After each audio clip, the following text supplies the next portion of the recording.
Grabe guys, ang dumi ng filter namin guys. Nalimutan kong palitan. 3 months na to guys. Yung tabi sa mga kumakain.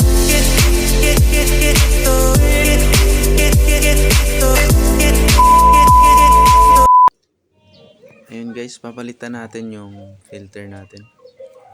Kasi meron ng bago nabili. Ito kailangan natin tong plastic.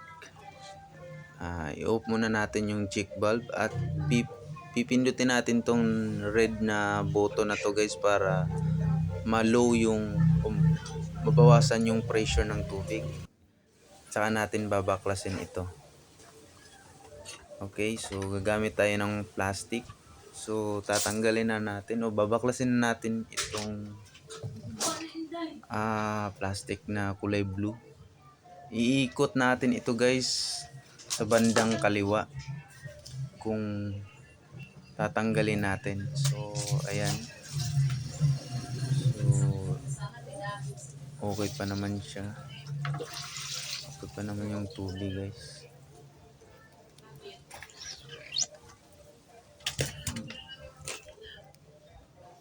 So ayan, itatabi muna natin dito guys. Itong pangalawa guys, tingnan natin kung ganun din. Kung kaya nyo namang kamayin na pagtanggal, okay lang yun. So ayan, tanggal na guys. So tingnan muna daw natin yung ano. At sampulan muna natin yung kung marumi ba talaga siya. Ayan guys. Marumi ba talaga yung sinasala niya. I-shake natin to. Ayan nga, sobrang dumi nga guys sa filter. 5 months tong inipon guys. Nalimutan ko kasing palitan. 3 to 4 months lang daw to guys eh. Dapat palitan. Ayan oh. Kulay green na siya na ano, yung tubig. Grabe, pasintabi sa kumakain dyan. So ayan, tatabi natin yan.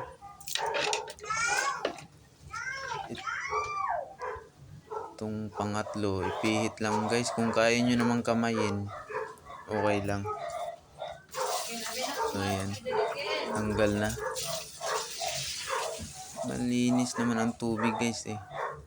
Pero yung filter talaga, yung sumasala. Yan guys, kulay ano na. Medyo white na. Itong panghuli guys, medyo matigas siya guys. Kaya gagamit tayo ng plastic na to na pang loosen.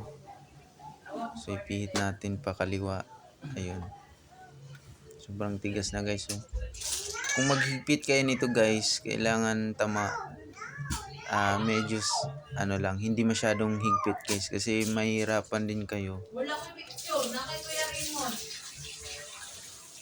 And ito yung huli guys. So try natin to guys kung malinis ba siya. Malinis pa ba? Kasi sinala na siya ng 3 beses eh. Dumaan na siya sa 3. So ito ang huli niyang daanan. So ito yung carbon guys. Na carbon filter. Importante ito guys sa ano, sa tubig o sa filter. Kasi ito yung pumapatay ng mga mikrobyo sa tubig.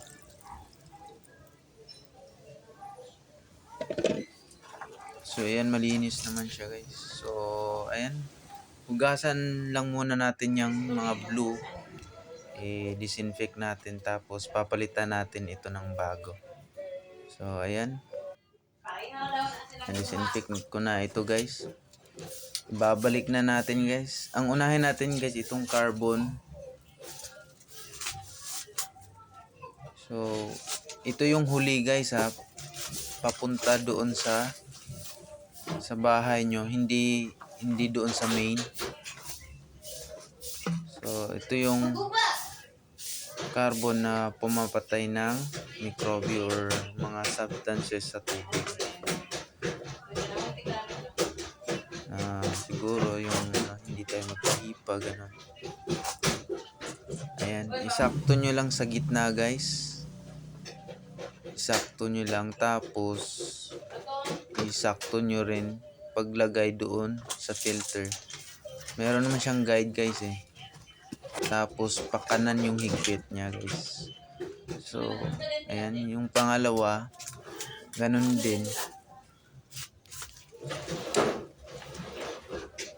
Ito yung micron 1. Ayan, micron 1. So ganun din. I-center lang siya paglagay sa plastic, tapos i-center din natin, tapos iikot natin pa kanan. Ayan. Pag higpit nito guys, gagamitin nyo rin yung plastic, pakanan yung pihit. Ayan. So ayan, moderate lang guys ang pag higpit, kasi kayo rin mahihirapan pagpalit nyo ng filter. So ito yung 5 micron. Itong 5 micron guys, ito yung sumasala sa hindi kayang salain ng 10 micron. Tapos yung 5 micron naman, ang kasunod niya is 1. Kung yung 1, sinasala niya yung hindi kayang salain ng 10 at saka 5. So maliit na yung sasalain. At yung panghuli guys, iyon yung carbon, na pinapatayin naman niya yung bakterya sa tubig. Ito yung 10 micron. So ayan, kakabit na natin. Ganon din ang proseso. Salamat guys sa panonood nyo guys. Huwag nyong kalimutan mag-subscribe and mag-follow sa page na to. Ayan, higpitan na lang natin pa kanan.